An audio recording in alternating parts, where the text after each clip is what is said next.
కదా. ఎవరు నొక్కారు ఏం మాట్లాడతారు వీళ్ళకి? భారతదేశంలో 29 రాష్ట్రాలు ఉంటే 11 పార్టీలు 29 రాష్ట్రాలు అమరావతికి మద్దతు ఇస్తే ఒకే ఒక్కడు జగన్మోహన్ రెడ్డి మద్దతు ఇవ్వాల. అంటే ఏంటి? ఊరందరితో ఒక దారి అయితే ఉలిపి కట్టదు ఇంకో దారి. ఇది ఉలిపి కట్ట. ఈ కట్ట పనికిరాదు, జనాల్లోకి పనికిరాడు. ఇతను జనాల్లోకి పనికిరాడు. 5 సంవత్సరాలు ఈ 3 రాజధానుల పేరుతో మొత్తం ల్యాండు శాండు మైను దోపిడీ చేసిన దొంగలు వీళ్ళు. దోపిడీ చేసుకుని వెళ్ళిపోయారు, అప్పులు చేశారు, తాకట్లు పెట్టారు.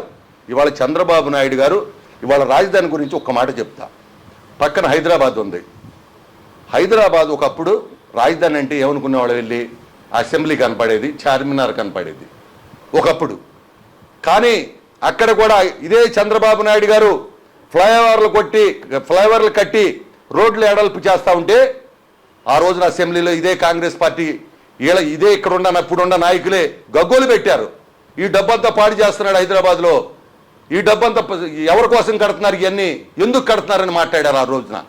ఇవాళ హైదరాబాద్ తెలంగాణ రాష్ట్ర మొత్తం ఆదాయంలో ఒక్క హైదరాబాద్ నగరం నుంచే 70% ఆదాయం వస్తూ ఉంది.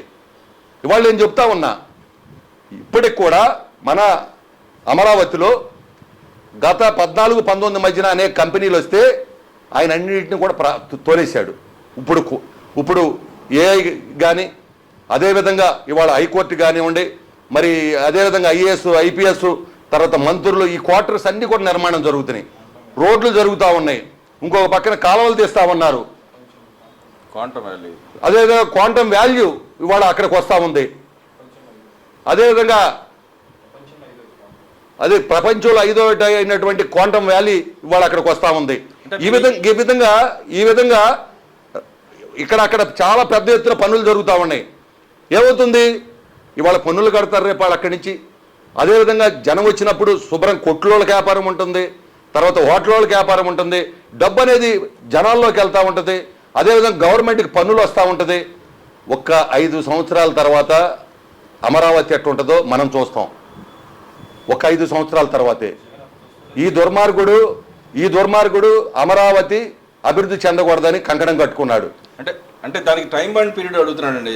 గతంలో చంద్రబాబు నాయుడు గారు టైం బాండ్ పీరియడ్లో కడతా అని చెప్పి ఇప్పుడు టైం బాండ్ పీరియడ్ చెప్పట్లేదు, జరగదు అంటున్నాడు, ఎప్పటికైతే తెలియదు అంటున్నాడు అని చెప్పి మాట్లాడుతున్నాడు. అంబటికి మైండ్ చెడిపోయింది. ఎందుకంటే మన జైలుకి వెళ్ళి వచ్చిన కాడి నుంచి పెద్ద స్క్రూ లూజ్ అయిపోయింది. ఎవడైనా రాజధానికి టైం బాండ్ అడుగుతాడా? నేను అడుగుతున్నా. ఈ రోజు కూడా హైదరాబాద్లో విస్తరిస్తూ ఉన్నారు హైదరాబాద్ని. దానికి టైం బాండ్ ఏముంటుంది? అయిపోయింది. రేపు 2 సంవత్సరాల్లో అసెంబ్లీ అయిపోతుంది, సెక్రటరియట్ అయిపోతుంది, కోర్టు అయిపోతుంది, అన్నీ అయిపోతాయి. 2 సంవత్సరాల్లో అమరావతిని ప్రారంభించుకోబోతా ఉన్నాం. దాంతోపాటుగా అనేక పరిశ్రమలు, అదేగా అనేక హోటల్స్, ఇప్పటికే విట్ వచ్చింది, తర్వాత ఎస్ఆర్ఎం వచ్చింది, అనేక విద్యా సంస్థలు వచ్చింది రాజధానిలోకి, బిట్స్ పిలానీ వచ్చింది. దాని ద్వారా ఏంటంటే ఇవాళ పిల్లలు అక్కడికి వెళ్ళటం, మెస్సలు పెట్టుకునేవాళ్ళు మెస్సలు పెట్టుకున్నారు, మరి వాటర్స్ పెట్టుకునేవాళ్ళు మరి బోలంతమందికి ప్రత్యక్షంగా పరోక్షంగా అక్కడ మన బతుకుతూ ఉన్నారు. కనీసం ఆ జ్ఞానం కూడా లేదు. అంటే ఏంటంటే ఏమీ రాకూడదు అనేది వాళ్ళ చిరకాల కోరిక. అరే బడుద్దా వెళ్ళారా, అన్నీ వస్తాయి. ఒక 2 సంవత్సరాల తర్వాత అమరావతిని చూడండి. మీరు ఎన్నన్నా వాక్కోండి, రేపు అమరావతిలో ఖచ్చితంగా ఇవాళ ఈ డిస్కషన్కి అమరావతి చాలామంది వచ్చి చూసి వెళ్తున్నారు.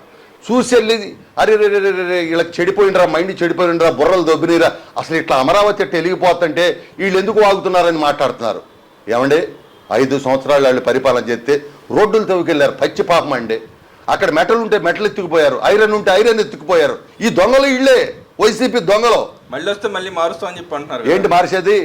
ఏంటంటే మారుతాకి ఇది ఏమన్నా ఇది బొమ్మలాట? ఇది మార్చడానికి అసలు జగన్మోహన్ రెడ్డినే మార్చేస్తున్నారు కదా, పార్టీనే మారిపోతున్నారు. జగన్మోహన్ రెడ్డికి బుర్రపోయిందని పార్టీ మారిపోతున్నారు జనం.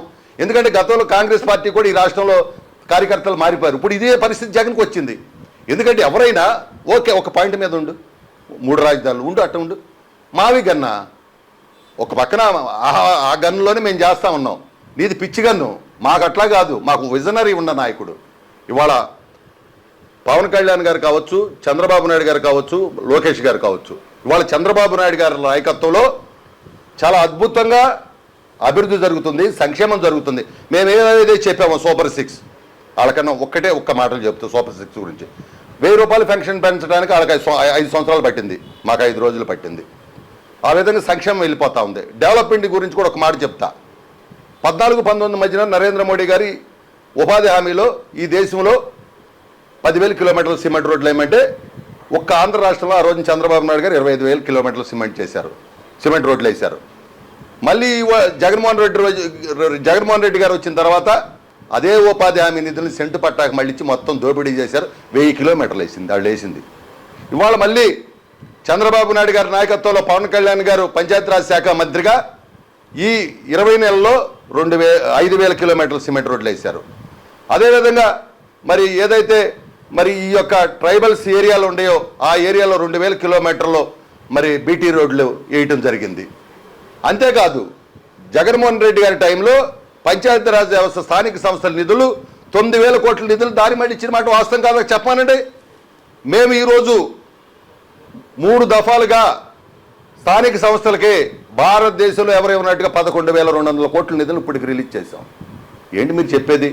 దాంతోపాటు వాళ్ళ అభివృద్ధి సంక్షేమంతో పాటు బిడ్డల భవిష్యత్తు ఈరోజు చూస్తూ ఉన్నాం. ఉద్యోగ కల్పన ఏ విధంగా ఉందనేది నారా లోకేష్ గారి నాయకత్వంలో ఇప్పటికే 16,347 మంది టీచర్ పోస్టులు ఇచ్చాం.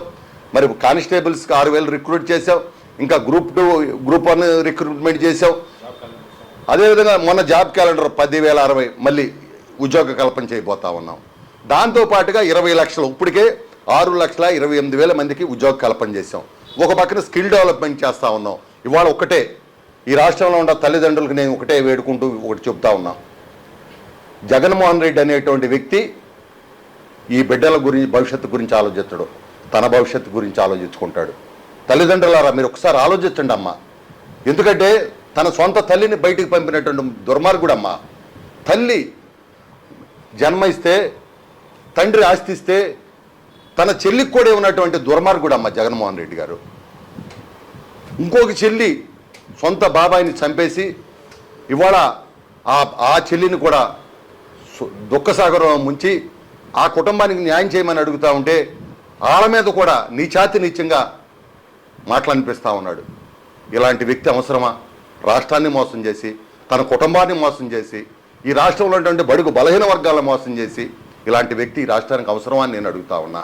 ఒకసారి ఆలోచించమని నేను అడుగుతా ఉన్నా. తరిగొట్టాలంటారా? రాష్ట్రం నుంచి ప్రజలందరూ తరిగొట్టాలంటారా?